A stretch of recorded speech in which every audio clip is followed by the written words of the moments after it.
One rainy day, our protagonist Yusato was sitting in school. At that time, he was supposed to leave, but because of the rain, he had to sit by the school gate, feeling bored with everything happening in his life these days. He wished he could be transported to another world, where he'd have magic that could make him happy. Yusato wondered if all the other students his age had similar wishes or thought the same way he did. At that moment, he overheard the students behind him talking about the top 2 students in the school who were passing by together, the student council president and her assistant. The students praised the president, saying she was incredibly smart, had taken many courses, and was excellent at everything. When Yusato saw her, he thought she was amazing. The students also talked about her assistant, saying he was great, active, and handsome, a 10 out of 10 in their words. Seeing him, Yusato wondered how this guy could be perfect at everything. As the president and her assistant passed by Yusato, she noticed him and asked if he had an umbrella. Yusato was surprised they noticed him. He stood up nervously, stammering that he didn't bring one, and asked why she was asking. She told him that all students were required to leave the school at that time. Yusato got more nervous and said he was about to leave, but as he was about to go, the president stopped him. She told him that leaving in the rain like that would damage the student council's reputation. Her assistant, Kazuki, then offered, saying, "Don't worry, I'll lend him my umbrella." The president, Suzumi, asked Kazuki, "Do you know him?" To which he replied, "Yeah, he's my classmate." Yusato was surprised and thought, this is the first time we've talked. He realized that Kazuki was actually a very kind person. Yusato took the umbrella from Kazuki and thanked him. They laughed together afterward, deciding to walk home together. Yusato was shocked that he would be walking with the 2 most famous students in school and thought that the entire school would be jealous of him. Suddenly, as they were walking, they heard bells ringing everywhere, but Yusato couldn't hear the same sound as Kazuki and Suzumi. They couldn't figure out where the sound was coming from, but Yusato kept telling them he couldn't hear anything. Out of nowhere, a magical circle appeared beneath them, glowing intensely, and transported them to another world. The 3 of them woke up in front of a king and his entourage. Kazuki asked Yusato if he was okay, and Yusato replied, "Yeah, don't worry, but where are we and who are these people?" Kazuki responded, "Honestly, I have no idea. I'm with you." Yusato looked at Suzumi and saw that she was incredibly excited. She told him, "You're right, Yusato. This really does look like another world." The king then spoke, saying, "You've finally woken up. I'm sure your sudden arrival here has confused you." Kazuki, angry, shouted, "Get to the point. Who are you, and what did you do to us?" The king responded, "I understand your frustration, but please hear me out." He introduced himself as Lloyd Flogast, the king of the kingdom of Linger. Suzumi, still excited, wasn't worried at all. The king continued, explaining that they had summoned them to the kingdom of Linger to be heroes. Kazuki was surprised by what the king said, but Suzumi was thrilled. The king went on to explain that 2 years ago, the Demon King attacked them and took their land with his army. Although they managed to push them back, the Demon King was still growing stronger, and they didn't know what he would do next. That's why they used a forbidden ritual called the hero summoning to bring in exceptional individuals from another world who could face the Demon King. Kazuki shouted, "Are you serious? How could you just summon us without our consent? Send us back to our world right now." The king apologized but explained that it wasn't possible, as the hero summoning only worked one way. It could bring people here, but it couldn't send them back. Kazuki asked, "So what are we supposed to do now? We all have families back home." The king apologized again, saying they truly needed them. Kazuki shouted once more, "Don't think for a second that we'll accept your apology." Suddenly, the guards pointed their weapons at him. At that moment, Yusato intervened, saying, "I get that you're angry for our sake, but fighting them won't do us any good." Kazuki finally calmed down. The king knelt down in front of them, apologizing again for what they had done, and assured them he would find a way to send them back. In the meantime, he asked for their help. Suzumi then asked if she could ask the king a question, saying, "Why do you call us heroes when you don't know anything about us?" The king called for his assistant, a woman named Wellesley, who explained that the hero summoning circle was specifically designed to choose exceptional individuals. She also mentioned that they likely heard bells ringing when they were summoned, indicating they were heroes. Kazuki and Suzumi were intrigued, but Kazuki said, "I remember Yusato didn't hear anything." Yusato, feeling nervous, thought to himself, "Does that mean I ended up here by accident?" Wellesley then asked them to place their hands on a magical crystal to measure their magical abilities. Kazuki teased Yusato, asking if he was nervous. Yusato replied, "Well, Wellesley said I might be able to use magic even though I'm not a hero." Kazuki laughed, telling him, "You're ridiculous. You didn't even want to come to this world in the first place, and now you're worried about magic." Yusato shrugged, saying there was no point in getting angry. He thought that maybe magic would give him something to focus on. At that moment, they saw Suzumi excitedly approach the crystal. They decided to follow her positive attitude. continued. Wellesley activated the crystal and asked Suzumi to place her hand on it. When Suzumi did, a strange golden light emanated from the crystal. Wellesley told her that the color symbolized a strong affinity with lightning magic and that she had an incredibly high amount of magical energy. Next, it was Kazuki's turn. He placed his hand on the crystal and a white light shone from it. Wellesley explained that his magic was light magic. Kazuki asked her what light magic was used for, and Suzumi excitedly explained that he could use it to fire laser beams or even create swords from light. Suzumi told Kazuki that light magic was incredibly powerful, especially against demons. Finally, it was Usato's turn, and he felt a bit nervous. He wondered if he had any magical power at all and wished he had some so he could help Suzumi and Kazuki. When he placed his hand on the crystal, a green light, resembling the color of emeralds, appeared. But when they asked Wellesley what the color meant, she seemed visibly frightened. She grabbed Usato by the hand, saying to herself that she needed to tell him something. Afterward, she went to the king, Lloyd. The king asks her about Kazumi and Suzumi, and she informs him that they are doing well with their magic. Then he asks, "What's the problem with Usato? Don't tell me he's compatible with dark magic," and starts laughing. Wellesley becomes even more nervous and tells him that the crystal turned green. The king, along with the guards, is shocked and asks if she's sure. Wellesley replies, "Yes, it means Usato is compatible with very rare magic." The king tells her, "Don't say anything more. We need to handle Usato and send him somewhere safe," wondering where the safest place for him could be. Usato, confused, asks, "What's wrong, guys? You scared me. Is there something wrong with my magic? Is anyone else here with the same magic?" Suddenly, a woman enters the hall, and everyone, even the king, seems afraid of her. We learn that her name is Rose, and she asks the king about the summoning. She approaches Usato and asks him, "Are you a hero or what?" The king quickly interrupts, saying, "No, he's not a hero, just some idiot who ended up here by accident." Wellesley then tells Rose that the heroes are in the magic orb room, and she will take her to them. Rose listens and follows Wellesley. The king turns to Usato and says, "Look, Usato, I'll arrange a room for you to rest in while I figure this out." Usato agrees but asks, "I still don't know what type of magic I have. What does the green color mean?" Rose overhears him and tells the king, "I'll borrow this guy." The king tries to keep Usato away from her, instructing Wellesley to cast a spell that sends Usato away from the castle. But Rose quickly catches up to him, telling the king not to worry. "I'll make this guy a true healing mage." Later, Wellesley informs Usato's friends about what happened, explaining that Rose took him to the rescue team behind the castle. She adds that the crystal indicated Usato has healing magic, which is very rare, and Rose wants to personally train him. Suzumi, excited, asks, "What's the problem with that? I don't see anything wrong." Wellesley explains that Rose's training methods are a bit different. Meanwhile, Rose tells Usato that he's a healing mage and that she'll train him. "This house will be your home from now on." She then calls her subordinates, instructing them to welcome Usato, but they don't seem very friendly, greeting Usato in an odd way. Rose hits them, telling them not to scare the newbie. She introduces Usato to her team, explaining that they aren't healing mages, but there are others in the rescue squad who are. She says, "That's why I'm going to train you in healing magic." Usato, nervous, asks, "Can someone else train me?" But she tells him training starts tomorrow. After she leaves, her subordinates warn Usato, saying, "You're gonna die tomorrow. She's gonna train you herself." That night, Usato worries about the training but reassures himself that everything will be fine. He falls asleep, ready for the next day's challenge. At the same time, Rose is still awake, thinking to herself, "Now that a healing soul mage from another world has arrived, let's see what he can do." When Usato wakes up, he thinks it was all a dream, but soon realizes that he really has been transported to another world. Later, one of Rose's subordinates informs him that some guests have arrived for him. When he steps out to see who it is, he finds Kazumi and Suzumi. They tell him they were worried because they heard he had been kidnapped. Usato reassures them that he's fine, but when he thinks about Rose, he feels a bit scared. However, he tells them that he wants to get through the training to prove he can be useful. Suzumi gets excited too, telling him that they're starting their training today as well. After that, Kazumi thanks Usato and tells Suzumi that he's going to give his best in this world. Usato is happy to have them by his side and thinks to himself, Kazumi must be going through a lot after suddenly being called a hero. Suzumi, on the other hand, is thrilled to live in this new world. Usato wishes he could grow stronger to support them one day. Suddenly, Rose appears and hands Usato a notebook, telling him to write down the training they're about to do and how he feels about it. She informs him that training will start after breakfast. After breakfast, Usato goes out to train with Rose, only to be surprised that the training is easier than expected. On the third day, he runs until his legs hurt and collapses. Rose approaches him and asks, "Who told told you to stop, and hits his legs before healing them with magic. Yusato is shocked that his muscles have healed, and Rose tells him to get back to running. By the 4th day, Yusato continues running alongside the team. They mock him for being slow, and even Rose makes fun of him, which frustrates Yusato, though he says nothing. On the 5th day, Yusato keeps running without stopping, and when he collapses, Rose teases him again. The next day, Rose continues to hit him, and poor Yusato has no idea how to deal with her. Even the day after that, Rose keeps hitting Yusato, so he uses healing magic on himself but notices he doesn't feel anything. He realizes that this is the importance of healing magic and feels more confident, returning to running. On the next day, Yusato continues running, using healing magic to treat himself for exhaustion, but he's still anxious about the running. He wonders how running improves his magic power. Just after that, Rose demands that he increase his laps by 30 more and at a faster pace. Yusato becomes frustrated but still can't say anything. That the reason he's been running every day is so he can run at full speed when attacked by enemies in battles. This is also to help him save his injured comrades in battle. Once Yusato understands the importance of these exercises, he starts training his friends where it is. One of them says cheekily, "Yeah, I ate it." Yusato gets really angry and wants to hit him, but Tung informs him that fighting within the rescue team is strictly prohibited. But Yusato's back feel like it's about to break. But Yusato isn't just anybody, so he uses his healing magic and manages to lift the weight with great effort. Kazuki and Suzumi are completely stunned by what's happening, but Suzumi, the silly one, is impressed by Yusato's newly developed muscles. The knight, however, is extremely angry at what Rose is doing and says, "You're destroying the future of a great young man." Rose replies, "I have my own method of training, and Yusato is going to be my right hand when he grows up." Yusato is shocked by what he hears. Rose continues, "Yusato is a true discovery, and I love his hatred for losing and his refusal to give up." Yusato is even more surprised, as this is the first time Rose has ever praised him. Then, Rose tells him, "All right, go rest for a bit and hang out with the guests." Afterward, Knight Linus speaks with Kazuki and Suzumi, telling them, "Look after Yusato until I get back. I need to have a word with Rose." Later, they all sit together, and Kazuki explains to Yusato that Knight Linus leads the kingdom's army and is considered the strongest knight in the kingdom. He is also the one who teaches them swordsmanship. Yusato then asks them about the girl who's with them, and she introduces herself as the princess of the Linger Kingdom. Yusato quickly apologizes for his behavior, but the princess says, "No need for that. I don't like it when people talk to me too formally." The princess then offers them a delicious cake, and they are all excited and start eating together. Kazuki asks Yusato if he does this kind of training every day. Yusato replies, "Oh, come on man, today's training was actually light compared to what I usually do." Kazuki tells him, "We also go through tough training, but Knight Linus and the mage, Wilsey, take our safety into consideration during it." Kazuki then asks Yusato if he's doing alright there. Yusato responds, "Honestly, at first, I didn't like the place and always wanted to run away, but now I've gotten a bit used to the team and the training. Life here isn't as hard as I thought." He adds, "I just hope I can help you guys when you go to war." At this point, Tung shows up and offers Yusato another lunch to replace the one he ate earlier. But Yusato is still upset with him, and they start playfully fighting each other. Kazuki and the others think about helping him, but they realize that Yusato is really into it and having fun. After that, Yusato is taking a bath in the facility, wondering if he can really help his friends in battle with his power. She takes him outside the city, and Yusato asks, "Where are you taking me now, woman?" She tells him to shut up and follow her quietly. Eventually, they arrive at a forest, and Rose explains that this forest is full of monsters, and he has to kill the big bear in it. Yusato is shocked, knowing that the bear is incredibly strong and tough to beat. But Rose doesn't care and tells him that he can now defeat it easily. She then picks him up and throws him into the forest. Yusato is flying through the air, feeling like he's about to die. He remembers how everyone will make fun of him if he dies because Rose killed him. But Yusato refuses to die here and uses his healing magic on himself, managing to land safely. He heals some of his injuries from the fall. Yusato then thinks to himself that he can't return from the forest without completing Rose's mission, but he's terrified of the bears. However, Yusato tries to encourage himself, calling the bears weak and stupid animals that he'll easily defeat. But before he can finish his thought, he spots a bear charging at him. Yusato freaks out and starts sprinting faster than a cheetah. He remembers how he's become become faster now and assumes the bear won't be able to catch him. Yet again, before he can finish his thought, he realizes the bear is gaining on him. At that moment, Usato recalls everything he's been through and realizes that this bear is nothing compared to what Rose has done to him. So he stops and gathers his courage to fight the bear. He's about to face it when suddenly, he's shocked to see that more bears have appeared and are now chasing him as well. Usato has no choice but to run again, but this time, he hears the sound of a waterfall nearby. He decides to run toward it and jump into it to escape the bears. He manages to survive as the bears finally leave him alone. That night, Usato dries his clothes and realizes he has nothing but a useless knife, and even the bread he has become too hard to eat. Usato knows that he must defeat the big bear to pass this mission, but he thinks it's impossible. Afterward, he falls asleep. When he wakes up the next day, Usato starts searching for the big bear's lair until he finds claw marks on the trees, which are clearly from a bear. That's when Usato hears a nearby animal sound, and when he goes to check it out, it turns out to be nothing more than a small rabbit. As the rabbit hops out from the tree where it was hiding, Usato notices that it appears injured with a wounded leg. He asks the rabbit if it's alright, only to be surprised when he realizes that the rabbit can actually understand him. Immediately, Usato heals the rabbit's wound and resumes his search for the giant bear. However, he soon finds that the rabbit is now following him. Usato tries to convince the rabbit to stay back, warning it about the dangerous monsters he's hunting, but the black rabbit pays no attention and continues to run after him. The rabbit seems to know where the giant bear is, so it leads Usato directly to its location. Sure enough, the rabbit guides him to the den of the bears, where Usato discovers that they are a whole family. He then goes off to search for water, but finding none nearby, he's forced to drink directly from the lake. After a while, Usato starts to feel that the bears are actually friendly creatures living happily together. But then, he feels an intense pain in his stomach and realizes it's because of the contaminated lake water. Even his healing magic doesn't seem to work, as Usato can't cure poison. Just then, the black rabbit shows up again, and despite Usato's pain, he's glad to see the rabbit. The next day, the rabbit leads him to a fresh, clean water source where Usato can finally drink properly. But suddenly, the rabbit freezes in fear, sensing a dangerous presence nearby. As they search for the source of this fear, Usato is shocked to find that the creature in question is a massive snake-like monster. Terrified by the serpent's overwhelming killing intent, Usato tells himself that it's best not to engage. For the next 4 days, Usato is unable to shake his anxiety and continues to simply observe the great bear from a distance. He's happy just watching the bear family, but he knows he can't leave without killing the giant bear. So, for the first time, Usato makes the decision to fight the great bear tomorrow. As a heavy rainstorm begins, Usato prepares to set out, but the black rabbit stops him. He decides to heed the rabbit's warning and stays put for now. The next morning, Usato heads out to kill the bear, brimming with newfound confidence, but the rabbit senses something strange. When Usato arrives at the den, he is horrified to find that all the bears have been slaughtered. He realizes that Rose will kill him for failing the mission, but then notices massive bite marks on the bears. He deduces that the giant snake is responsible for the massacre, not to eat them, but just for the thrill of killing. Suddenly, Usato spots a lone cub hiding among the rocks, visibly devastated by the loss of its family. Usato thinks, I may be mad at Rose or upset that the snake stole my kill, but the thing I'm angriest about is this poor bear cub. He can't accept what he's seeing, and in a fit of rage, decides to get revenge for the bear cub. Meanwhile, Kazuki and Suzumi decide to visit Usato, but Tong tells them he hasn't come back yet. He's been gone for 10 days. Both Kazuki and Suzumi are shocked by this. As they leave, Kazuki grows increasingly worried about Usato, but Suzumi reassures him, as long as Usato is under Rose's care, he'll be fine. I trust him to return safely. Back in the forest, Usato is eating and preparing for his battle with the giant snake. He sharpens a wooden spear and asks the black rabbit to lead him to the snake. The rabbit is scared, but Usato convinces it, saying, just take me there, and then you can run away if you want. The rabbit agrees. They search for the snake until they find it, but Usato is shocked to see the bear cub approaching the serpent on its own, intent on fighting it. The cub is furious over the loss of its family, but the snake looks even more terrifying, reminding Usato of Rose's intense gaze. There's no way we'll lose, Usato thinks. Nothing scares me more than Rose. With that thought, he charges at the serpent, but his attack is reckless, and the snake almost bites him in half. Usato barely dodges at the last second. Taking advantage of the moment, Usato stabs the snake in the eye with his spear, but the snake retaliates, striking him with its tail and sending him crashing into a tree. Usato quickly uses healing magic to recover and decides to attack the snake from its blind side, targeting the wounded eye. The snake, however, is smarter than him. It tricks Usato Yusato and manages to bite his arm. Despite the pain, Yusato refuses to give up. He pulls out his knife and plunges it into the snake's mouth. The snake retreats, but Yusato notices that its venom is now coursing through his veins, causing him to feel dizzy. Fortunately, because he was previously poisoned by the lake water, he is now resistant to poison. With renewed determination, Yusato attacks the serpent again, this time with help from the bear cub. Together, they manage to knock the snake unconscious, but Yusato doesn't stop there. He drives the spear deep into the snake's other eye, and the cub holds it down until they're sure the monster is dead. Afterward, the cub approaches Yusato, grateful for his help in avenging its family. But suddenly, the snake springs back to life and attacks them. At that moment, Rose appears and finishes the snake off, turning it into a leather belt. She explains to Yusato that the black rabbit had informed her of everything, and that the rabbit is actually her pet, who had been deceiving Yusato the entire time. Yusato is shocked, saying, "But the rabbit was injured." Rose laughs, "You fool, it was just pretending to gain your trust." She goes on to explain, "I didn't expect this monster to show up now. It's actually a creation of the demon kingdom." Rose tells Yusato that the snake is so powerful that it could wipe out an entire battalion, leaving Yusato stunned. He asks, "Then why did you make someone like me, a beginner, fight it?" Rose replies, "I did it so you could gain experience fighting something much stronger than you." After that, they head back home. Along the way, Rose stops and says to Yusato, "You're now ready to fight alongside me on the battlefield. You have what it takes." She adds, "This is important because the army of the Beast King will be attacking soon." Meanwhile, in the Beast Kingdom, we see the Beast King speaking with his assistant, telling her that they will soon launch an attack on the kingdom of Linger. After leaving the Beast King's chamber, a figure named Hearlock approaches the assistant and mocks her for being anxious. She snaps back, "If you have time to mock people, you should focus on your work," and walks off without paying him any attention. Hearlock, however, tells her that he's just finished his latest creation, a new model of demon monster, and takes her to see it. It turns out to be an enormous serpent with razor-sharp fangs. The assistant dismisses it, saying, "All your snakes end up fleeing. Even the one you made before was defeated by the Knight Silas and ran away." Hearlock insists that this snake is different and far more powerful than anything they've encountered before. She hopes that, this time, he succeeds in creating a truly strong serpent. She knows that there are people in the kingdom of Linger stronger than Silas. Afterward, they talk about Rose, saying that she's always on the front lines, healing people constantly, but despite that, she's a top-tier fighter. She's frustrated with her and vows to eliminate her. The demonic doctor tells her that she's the commander this time, so she can't even go to the battlefield. She responds by saying she won't go this time, but she'll send them the Eternal Dark Mage, the Black Knight. At that time, Yusato is at home, very happy to have returned to his family. Later, he wakes up his bear, Blorin, and gives him some strange fruit for breakfast. It tastes delicious to both of them. The black rabbit appears, wanting some of the fruit, but Yusato is still upset with him, not forgetting how he was manipulated earlier. In the end, though, the rabbit manages to get the better of Yusato, appealing to his soft side, and makes him give up some fruit. Then Rose shows up, slightly surprised by the name Blorin. She tells Yusato that King Lloyd has approved him to be part of the rescue team now. But she also gives Blorin a chilling look, saying, "That doesn't mean you won't be working with us." The bear gets scared and immediately hides, so Yusato asks her what she wants from him. After that, they go for training, and Rose makes Yusato carry Blorin on his back, telling him that it's like a battle simulation. He has to imagine Blorin as an injured comrade and run as fast as he can to save his life. Yusato starts running with Blorin on his back and also carrying some weights, running as fast as he can, but Rose tells him to go faster. Suddenly, Tong and one of his teammates appear, chasing after Yusato. Yusato, bewildered, asks, "What are you guys doing, you idiots?" They tell him, "Didn't you know? You're in a battle simulation now. You'll definitely have obstacles." So, Yusato is forced to keep running while carrying Blorin. An hour later, Yusato is ambushed by someone jumping out of the ground, while another person throws stinky water at him. 3 hours in, he encounters another person who cuts a rope, releasing a bunch of logs that fall toward him, but he manages to avoid them by leaping over them. Because of everything that happens, Yusato feels exhausted after 4 hours. Even the black rabbit appears to slow him down a bit. He keeps running, but eventually can't handle it anymore due to his low mana and collapses on the ground. Talking to himself, Yusato says, "I thought I could at least last half a day, but I only made it 4 hours. Rose then appears, telling him, "This is your stamina level in battle. You'll get tired and stressed out in war, which makes you lose strength faster than usual." She presses her hand to his head, using healing magic to restore his mana. She tells him he needs to build more stamina, not just for his body but for his mind as well. She also informs him that after regaining his strength, he'll have to run around the castle castle while still carrying Blorin. Yusato starts running around town, and people are curious about what he's doing, carrying such a large creature on his back. But they calm down when they realize he's a member of the rescue team. At that moment, Blorin smells something and wakes up, pointing it out to Yusato. It turns out that Blorin has caught the scent of the fruit they ate earlier, but Yusato has no money left. He's completely broke. Yusato asks his companion at the shop, "Why does everyone seem normal with me carrying this big bear on my back?" She explains, "It's because you're part of the rescue team. It's clear from your outfit, and we've gotten used to seeing all sorts of weird-looking people from the team running around town. Anyone used to seeing those strange faces would obviously find it normal to see someone like you carrying a cute bear." Yusato starts to leave, but an elderly lady stops him and gives him a piece of the fruit, saying, "We're acquaintances now." Yusato thanks the old lady, but Blorin ends up eating Yusato's hand along with the fruit because he's so ravenous. After that, Yusato runs off, intending to visit Suzumi and Kazumi at the castle. Suddenly, a strange man calls out to him and starts running after him, but Yusato doesn't hear him until he collapses from exhaustion. Yusato sees him and helps him to an empty spot, healing him. The man explains that he was chasing Yusato to introduce himself as a new comrade. We learn that his name is Orga, and he's one of the healers in the rescue team. Orga admires Yusato for being able to endure Rose's training, as it's impossible for him and his younger sister to do the same. The two of them run a clinic in the town, treating the locals. Yusato asks him, "So, why didn't you just heal yourself earlier?" Orga explains that he can't heal himself, only others. This teaches Yusato that there are many different types of healers. At this point, Yusato remembers when Rose told him he'd be on the front lines with her, healing the wounded. So, Yusato asks Orga what he does on the battlefield. Orga explains that Tong and his team bring the injured soldiers back behind the front lines, where they heal them. Yusato tells him that Rose requested he be with her on the front lines and asks if he'll be able to handle it. Orga explains that those fighting on the front lines face the greatest danger. At that moment, Yusato remembers Suzumi and Kazumi. Orga continues, saying, "When heroes get injured, they just sit around, waiting for death. But if there are healers on the battlefield, they might be saved. Of course, Yusato, what you're doing is hard and exhausting, but if Rose chose you, it means she trusts you." Yusato is deeply moved by Orga's words and then gets up, takes Blorin on his back, and walks away. Before leaving, Orga tells Yusato, "Don't judge Rose too harshly. She's very kind. It just doesn't show because of her tough attitude." As Yusato leaves, Orga's younger sister appears, scolding him for going out on his own. Yusato heads to the castle to see Kazumi and Suzumi. The guard lets him through easily, trusting him because of Rose. At that moment, Suzumi is training, and when she sees Yusato, she's thrilled and asks about the creature on his back. Yusato explains that he found it while training in the monster forest and tamed it. Suzumi is eager to touch it, and Yusato reassures her, "It's tamed. Even if it bites, I'll heal you." When Suzumi tries to pet the bear, Blorin refuses and moves her hand away. But Suzumi is happy, having managed to touch him. When she tries to call his name again to pet him more, Blorin nudges her with his head. Yusato teases, "Looks like you've got a bad vibe." When Yusato tries to pet him too, Blorin snaps at him, so Suzumi jokes, "What about you, then, big guy?" He replies, "Yeah, I've got a bad vibe too, I guess." Yusato then notices that her hands are covered in cuts from her sword training, so he heals her. After that, he asks her about Kazumi, and she tells him that he's not around. He's currently outside the kingdom with Sir Signs to gain experience by fighting monsters outside the kingdom. At that moment, Kazumi is speaking with the knight, and suddenly a large group of monsters appears in front of them. Then Yusato picks up Blorin and leaves. Yusato keeps running until late at night because he wants to get stronger to help Kazumi and Suzumi in the war. He returns home very late, places Blorin in his sleeping spot, and sees Rose standing before him. She asks him how the training went, and Yusato replies that he wants to get stronger. He tells her, "Before, I was afraid of fighting monsters, but now I feel something completely different. I feel like I must help Kazumi and Suzumi in the battle." Rose gets excited and tells him, "That's exactly what our job is. That's the mindset we need to have." Yusato becomes even more motivated and, for the first time, feels like a real member of the rescue team. The next day, Rose wakes Yusato up in her usual way and tells him to get up because there's a message from King Lloyd himself. He wants Yusato to join Suzumi's training outside the castle. Yusato goes with Rose to join Suzumi's training because the king himself requested it, and he can't refuse. Rose informs him that he will be the healer for this mission. Suzumi is happy that Yusato will be joining her training, and she becomes even more excited when she learns that Blorin will be coming with him. Suzumi, being clueless, thinks that Yusato brought Blorin for her sake, but Yusato crushes her feelings, telling her, "No, I didn't bring him for you. I brought him because I can't leave him. him. But Suzumi doesn't mind and introduces him to the witch Korin and the knight Aruko. As they speak, Suzumi informs him that Usato's healing magic isn't the best. He can heal minor wounds but won't be able to treat severe injuries. However, since Suzumi trained under Sigel's virus, she's confident in her abilities and walks off. Meanwhile, Kazuki is back at training, and Princess Celia is worried about him since he hasn't rested since returning from the forest training. At that moment, Usato and the rest of the group head to Linger Forest. Usato remembers that this is the same forest where Bloren's family died, and he's afraid that he'll recall those memories and wish they could return. Suzumi, clueless as always, takes advantage of Bloren's nap, wanting to touch him, but this time Usato is the one who stops her, slapping her hand every time she tries to touch Bloren. Suzumi yells at him, "Where did you learn this extremely important skill of treating a respectable lady like me?" At that moment, Bloren wakes up and walks, but he's still tired and wants to sleep. Suzumi seizes the moment and tries to carry him to touch him as she desires, but she thinks he's light. The moment she lifts him, she falls to the ground. After a while, the witch senses some dangerous creatures ahead, but it turns out they're just a group of bandits trying to rob them. Suzumi is thrilled when she sees the bandits, but the bandits are only afraid of the bear. Their leader says, "Don't worry, the bear's still young and can't do much." Suzumi gets bored and uses lightning magic to strike them all down. Suddenly, the witch senses a group of monsters coming their way. A group of wild boars appears out of nowhere. Bloren tries to defend Usato, and Suzumi uses her lightning magic on them, but their numbers are overwhelming, and they knock Usato and Suzumi all the way to the moon. Usato uses healing magic, and the two of them fall into the river, the same river Usato had fallen into before. They plunge down the waterfall, and after a while, they wake up from their unconscious state, and Usato heals Suzumi's wounds. Now they are deep in the forest, surrounded by a lot of monsters, and they don't have enough supplies to camp there. They realize there isn't much time left before nightfall, and they need to find a place to stay. Usato suggests they sleep in the trees so the monsters won't see them. But Suzumi refuses the idea because she was born with a silver spoon in her mouth and has always lived in a castle. Usato finds a cave for them to sleep in. Suzumi uses lightning magic to catch fish and also starts a fire. They spend the night uneventfully, with Suzumi admiring Usato's abs. But suddenly, a group of venomous monkeys appears. Usato warns Suzumi not to touch the monkeys, but she, being clueless, touches them anyway, and one of them bites her, causing her to pass out from the poison. Usato has to heal her again using his healing magic. Meanwhile, news reaches the castle, and the king tells Kazuki that Suzumi and Usato are missing. Kazuki gets furious and decides to search for them without listening to the king. Rose stops him and tells him, "I believe in Usato. I'm sure he'll return safely with Suzumi." At that moment, Usato and Suzumi are sitting together, and Usato enjoys the primitive lifestyle because there's no phone, and the only thing they can do is talk to each other. Suzumi seems upset, and she asks Usato if he wants to return home. Usato says, "I want to go back, but at the same time, I don't." Suzumi says, "I don't want to return at all because this world is so much better than the one we came from. I have no ties left to the old world." She adds, "Here, I can do whatever I want without anyone stopping me." Usato agrees with her, saying, "I like this world too because in the previous one, I had no purpose. But now I have a goal, which is to help anyone in the kingdom." Suzumi says, "I want to protect this place too since I'm one of the heroes." It's clear they both have feelings for each other. Usato, embarrassed, quickly decides to sleep to avoid the moment. The next day, they walk for a while and suddenly they sense danger ahead. It turns out that the danger is Bloren, and behind him is Knight Aruko, who is extremely exhausted from chasing after Bloren until he passed out. He explains that he had been chasing Bloren because he was able to track their location. At that moment, Bloren feels nostalgic for his family because the place they're in now used to be his family's den. But he overcomes this since he now has a new family. After that, they return from the forest. After they return to the castle, King Lloyd apologizes to them for putting them in such a difficult situation. And the naive Usato says, "Don't worry, I'm used to these kinds of things," almost revealing how Rose treats him. But he quickly catches himself, saying, "I didn't mean it like that. I meant I used to explore forests in my old world." He lies to the king, saying, "The training in the rescue team is going really well, because if he says anything else, Rose will turn him into boiled potatoes." After that, the king tells them they can leave now to get some rest after their forest training. As they're walking through the corridor, they run into Kazumi, who is running towards them, clearly worried. He was so concerned that he almost went to the forest by himself to find them. Suzumi calls Usato reckless, and he replies, "What are you talking about? You're the one who let the monkey bite you, causing you to pass out." She quickly shushes him so he won't expose her. Kazumi and Usato talk for a bit, with Kazumi saying Rose believes in him, but Yusato responds, "I'll never trust Rose ever again." Kazumi then says goodbye to Suzumi and Yusato and notices that the two seem to be getting closer. Princess Celia also picks up on this, telling Kazumi, "You seem happier when you're with Yusato or Suzumi." Kazumi explains that it's probably because they're from the same world, which makes Celia feel slightly jealous. Later, the king speaks to Rose and Seals, informing them that they interrogated the bandits who encountered Yusato and Suzumi. They found out that the number of monsters in the area had decreased, meaning the creatures are fleeing. This suggests that something terrifying is approaching the kingdom, which could likely be the Demon King's army, as they've finally begun to move. The Knight Seals is confident that this time the Demon King's army will be far stronger than before in order to conquer the kingdom quickly. The king orders the preparation of all units and tells them to get ready for any attack. He also asks Rose to go scout out the Demon King's location since she's the fastest person in the kingdom. Before Rose leaves, the king makes another request, asking her to reconsider becoming the commander of the armies again. Rose refuses the offer, so the king says, "But you're the only one in the kingdom with a high enough level of healing power, and you're also someone I trust completely." Rose refuses again, explaining that she has bad memories from when she was the commander because her team died before her eyes, and she couldn't heal them or protect herself. She has a scar on her eye from the incident, which always reminds her of that day. She feels responsible for her friends' deaths, thinking it was due to her arrogance during the battle. She says the scar always reminds her of her actions, which is why she created the rescue team, to heal everyone without needing to fight. She tells the king that she wants a follower who doesn't die. The king is puzzled, saying, "That's impossible." Rose replies, "When you start looking, search for these three things: healing magic, high mental fortitude, and persistence. I finally found that person." She is referring to Yusato, saying, "He is the perfect follower because he's someone who hates losing and never gives up." She says he reminds her of the little brat who died in her arms, and that's why she's determined to turn Yusato into the ideal healer. Meanwhile, Yusato returns home to find a message left for him by Rose. She informs him that there won't be training tomorrow and that he needs to deliver the letter to the address marked on the map. At this time, the monster army is preparing to cross into the kingdom, led by one of the Demon King's generals and the Black Knight. The general gets angry at the doctor, telling him, "You're beneath me and you will follow my orders." The doctor laughs at her, mocking how she couldn't control the situation perfectly. The general is planning to build a bridge to invade Linger Kingdom. But suddenly, another figure appears on the opposite side of the river. They aren't concerned until the figure throws a giant tree trunk, destroying the bridge in an instant. The general is shocked, realizing all their efforts were ruined in mere seconds. When she focuses on the person who threw the trunk, she recognizes it as Rose and becomes furious. It's revealed that Rose and the general have a bitter history. Rose escapes the area, successfully buying the kingdom a few extra days to prepare for war against the monster army. Meanwhile, Yusato follows the map to the address and notices that people are surprised by how calm and composed he seems, unlike the rest of the rescue team, who are all completely crazy. Yusato continues on until he arrives at the destination, where Flora greets him. The place is a clinic where she and her brother treat people. At that moment, Orga is healing a small child, and Yusato is amazed by the shape of his mana. Orga heals the child quickly. Orga notices Yusato and accepts the letter he was delivering from Rose. Flora asks Yusato how the others on the rescue team are doing. Yusato reassures her, saying, "They're fine. Don't worry. They're still as terrifying as ever." Flora has missed them because she hasn't visited in a while, having been unable to finish Rose's training. Orga's expression changes when he reads Rose's letter, realizing something is wrong. He quickly hides the letter so his sister doesn't notice. Flora then tells Yusato the story of their time with Rose, explaining how excited Rose was to test them when they first met. But after a while, they began to fear Rose, unable to handle her training because she was intense and scary most of the time. Flora adds, "But it seems like she's happy now." Yusato thinks to himself, of course, she's happy because she has a new punching bag. At that moment, a stranger rushes in, informing Orga that there's been an accident where someone fell off a roof onto two others. When they reach the scene, Orga is exhausted from trying to keep up with Yusato's speed. They begin healing the injured, and Orga asks Yusato to treat one of the victims. As Yusato approaches, he notices the man is in critical condition, with a deep wound. It's Yusato's first time dealing with such a serious injury, as he's only ever healed minor wounds before. He's nervous, but Yusato reminds himself that the war is coming, and he'll have to deal with injuries far worse than this. Orga encourages him, saying, "Focus on your mana flow. You're strong enough to heal the person in front of you. All you need to do is trust in your abilities." Yusato thinks, even Rose trusts me, so how can I not trust myself? He concentrates concentrates on his mana, releasing powerful healing magic and successfully healing the man's wound. Afterward, Flora compliments him, saying, "You were great back there. The man doesn't feel any pain now." Orga then asks Usato to come help them at the clinic whenever he's free. Usato promises to visit again later. Taking the opportunity, Orga finally tells his sister about Rose's letter, revealing it was a declaration of war. The Demon King's army is getting ready to attack. Usato, meanwhile, goes to buy some fruit and encounters a little girl. To his surprise, the girl tells him, "You're the only one who can see it, and you're the one who can change the future." Her eyes suddenly change, allowing Usato to see a vision of the future, where he witnesses people dying. He realizes that the Demon King's army will slaughter their forces, and the Black Knight will kill his friends, Kazuki and Suzumi. When the vision ends, Usato is left in shock and fear. The girl tells him, "That was a gift from me to you. Your actions are now your responsibility." Wathic is confused by the scenes he saw and runs around looking for the girl but can't find her. At that moment, she is watching him and says that he is her only hope. Usato continues searching for her, even asking one of the guards, but they haven't seen her either. Frustrated, Usato gives up on finding her. Suddenly, Rose appears, and the guard gets terrified as if he's seen a monster. Usato, however, gets into trouble with her for no reason, as Rose grabs his head and slams it to the ground. She informs him that she had been scouting around the kingdom, investigating the positions of the Demon King's army, and saw them building a bridge to cross into their lands. She tells him that she destroyed the bridge and managed to buy the kingdom a few extra days. Usato is bewildered by her strange personality, but suddenly she squeezes his head again. He then asks her about the girl, and Rose explains that the girl appeared suddenly in the city and managed to take down the bandits and gangs that were chasing her, even though she's only 12 years old. Usato wonders why anyone would hunt her in the first place. Rose explains that it's because she belongs to a wild race, and some of them possess a special kind of magic. Usato says, like the ability to show people strange visions? He reveals that the girl made him see strange scenes of people dying in front of him. Rose explains that she has heard of a rare species known as the Time Seers, who can see the future, and they are usually protected in the wild race's territory.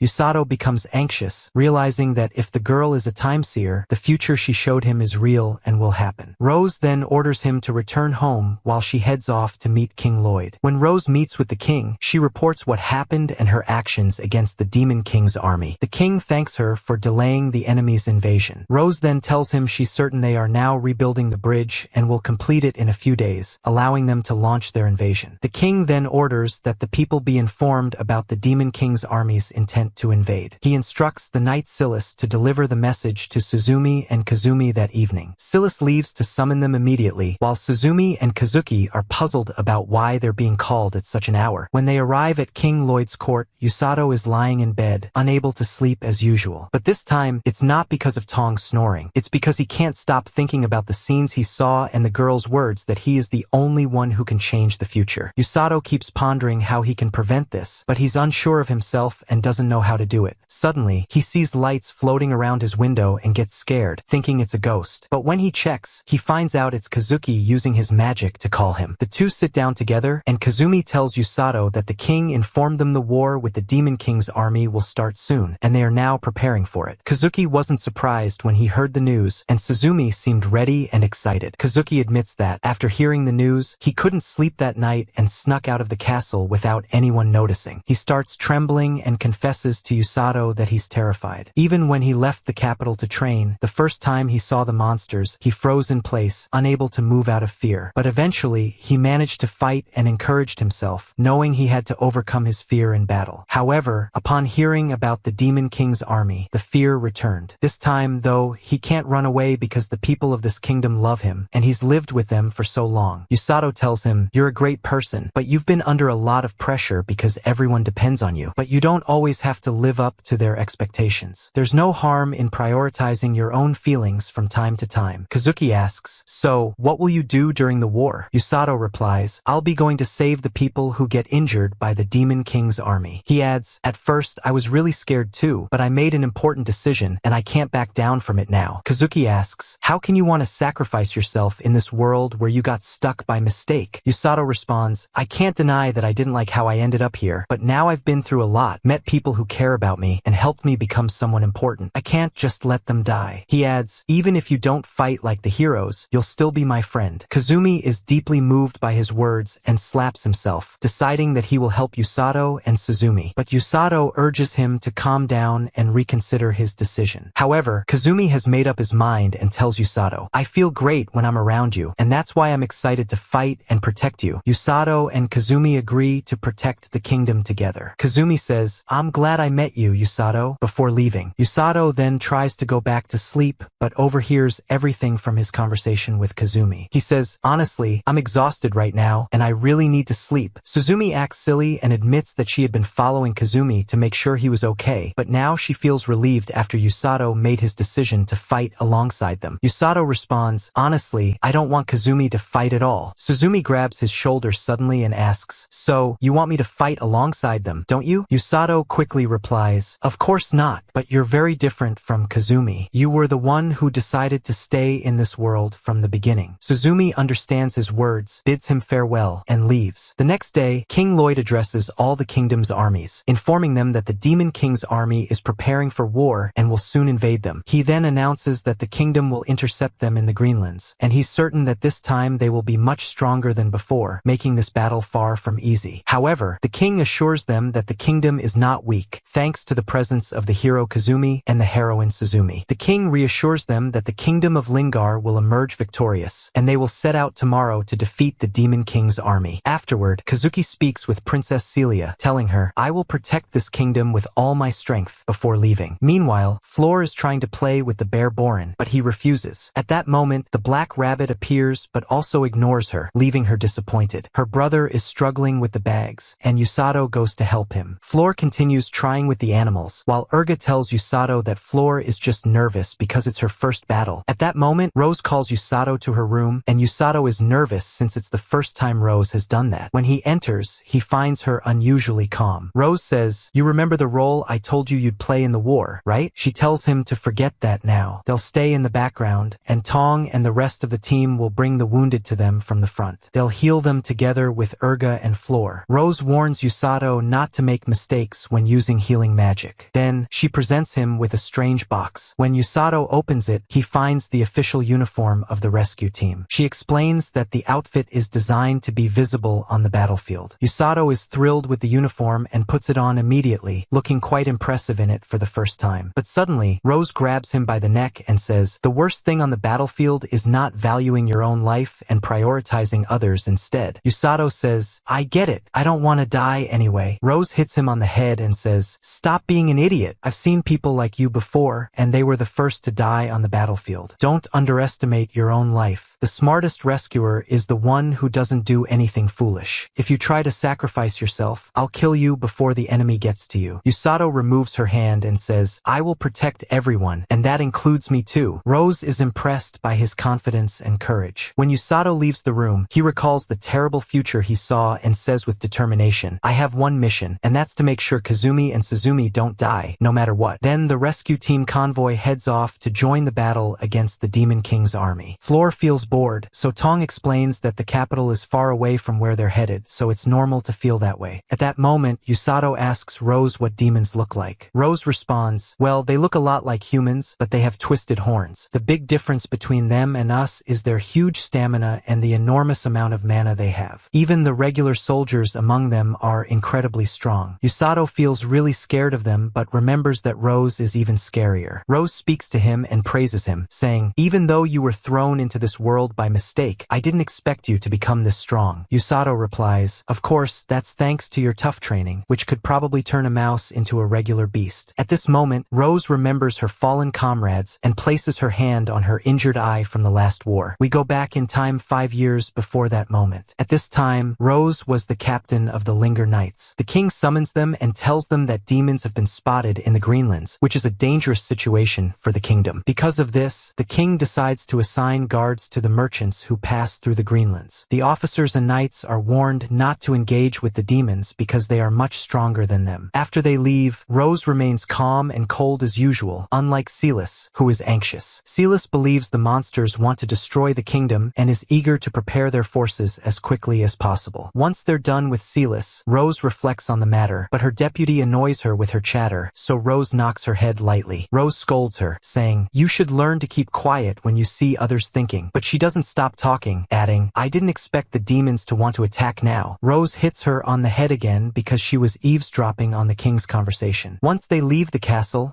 Rose's deputy is excited because she wants to fight the demons. Rose warns her, "Don't underestimate the enemy, you fool." When they return to the rescue headquarters, Rose glares at them menacingly and informs them that today's training will be extremely tough. They all know that was the one who provoked Rose, and now they'll have to suffer through the harsh training because of her. They sit down and begin hitting who tries to seek help from Rose, but Rose just ignores her. A week later, Rose goes to speak with the king, and he informs her that the Beast King's army is planning an attack and that a spy had alerted them to this. The king asks Rose to investigate the monster situation. He tells her that if the situation is urgent, she may use her strength to fend off the monsters from the kingdom. The king trusts Rose, believing she's wise enough not to attack the monsters without cause. Afterward, Rose returns to the headquarters and informs the team that they will leave tomorrow morning to investigate Linger Forest. Is overly excited about the mission, but her companions curse her because they've had to endure 2 weeks of grueling training because of her. However, is still being a nuisance and keeps talking to them, so they throw whatever they can grab at her. At this time, Rose speaks to Kokoro and tells him he'll stay behind this time. Though he would be a great help against the monsters, she doesn't want to risk putting him in danger. Begins to cry and begs Rose to stop the team from hitting her. Rose scolds the team, telling them that the serious moment has come and they must prepare for the mission with all their strength. Everyone becomes excited and happy because Rose will accompany them in battle due to her great strength and her exceptional healing magic abilities. Thanks to her, they can fight with all their might without worrying about injuries. The next day, they set out with Rose into the dark Linger Forest, and they spend the entire day without finding anything. At night, they set up camp and suggests that they explore the western side of the forest tomorrow since they didn't find anything today. One of them comments that the western side of the forest is very dangerous and also feels like there's something threatening coming from that direction. However, her companions encourage her, reminding her that she's their deputy captain. After that, everyone goes to sleep, but Rose stays awake by the fire, guarding the camp.